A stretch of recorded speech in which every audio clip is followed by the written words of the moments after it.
آخر میں خلفائے راشدین میں حضرت علی رضی اللہ تعالیٰ عنہ کی حکومت رہی، تو حضرت علی رضی اللہ تعالیٰ عنہ نے ان 26 آیتوں کو قرآن سے نکالا کیوں نہیں؟ اس ملعون کی کوئی حیثیت بھی نہیں ہے، اور اس نے جو کچھ بھی کیا ہے یہ گورنمنٹ کے اشارے پر کیا ہے۔ تو ایسے ماحول میں اس نے قرآن کا مدعا اٹھوایا گورنمنٹ نے اس ملعون کے ذریعے، تاکہ لوگوں کا ذہن ڈائیورٹ ہو جائے، اس طرف چلا جائے، کسانوں کے مدعے سے لوگ ڈائیورٹ ہو جائیں، اور لوگوں میں ایک میسج جائے کہ دیکھو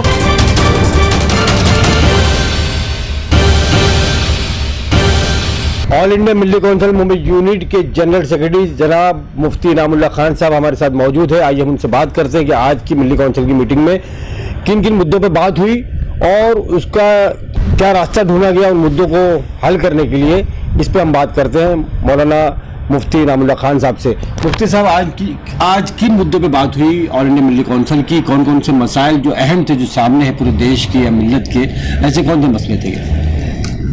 ملی کونسل میں آج جو مدعے، جو موضوعات رکھے گئے تھے جی، اس میں خاص طور سے کسانوں کا مدعا تھا،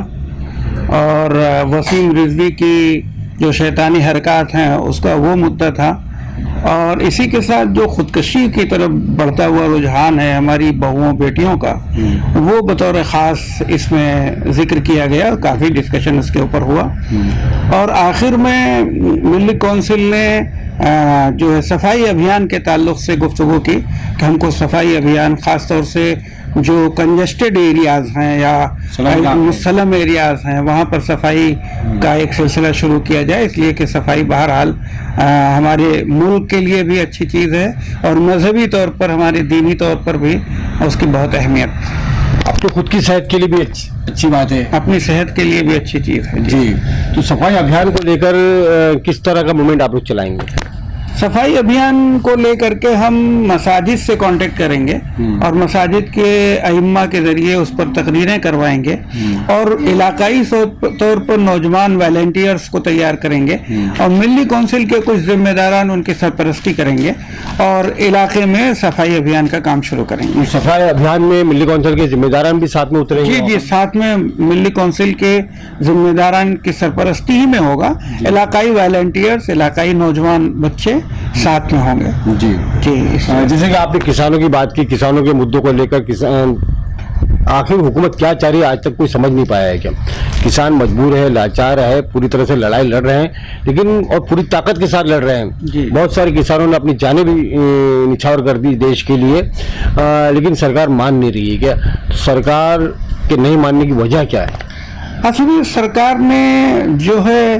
پورے ملک کی جتنے سرکاری ادارے ہیں پہلے اس کو پرائیویٹ ہاتھوں میں دے دیا ہے،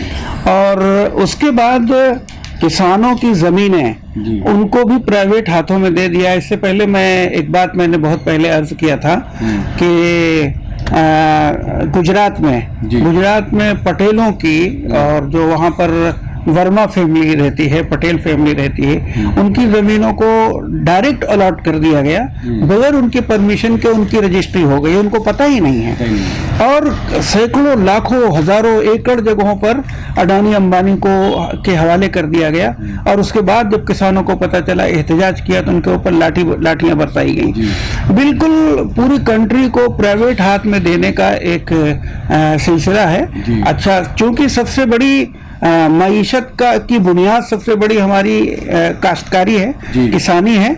اس پر پورا کنٹرول گورنمنٹ چاہتی ہے کہ چند ہاتھوں میں اس کو دے دیا جائے، اور کسان بالکل بے دست و پا ہو رہ کر کے اپنی ہی پراپرٹی میں، اپنی ہی زمین میں، اپنے ہی کھیت کا وہ مالک نہ رہ کر کے محض کاشتکار اور محض نوکر ہو کر کے رہ جائے، اور اس کی پوری کاشت کا ذمہ دار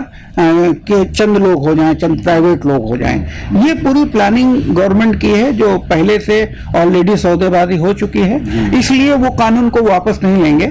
اور ہر حال میں کسانوں کی زمین پر ان کو ناجائز قبضہ کرنا ہی کرنا ہے، اسی لیے وہ پیچھے ہٹنے کے لیے تیار نہیں۔ تو ملک کی کتنی تباہی ہوگی اس کا اندازہ ان کو نہیں ہے کہ اگر کسانوں نے کاشتکاری بند کر دی، اپنے کھیتوں سے بے دخل ہونے کو بھی منظور نہیں کیا انہوں نے، اور کھیتیوں کو جلا دیا انہوں نے، اگر کیا ٹھیک ہے ہمیں نہیں کھانے کو مل رہا ہے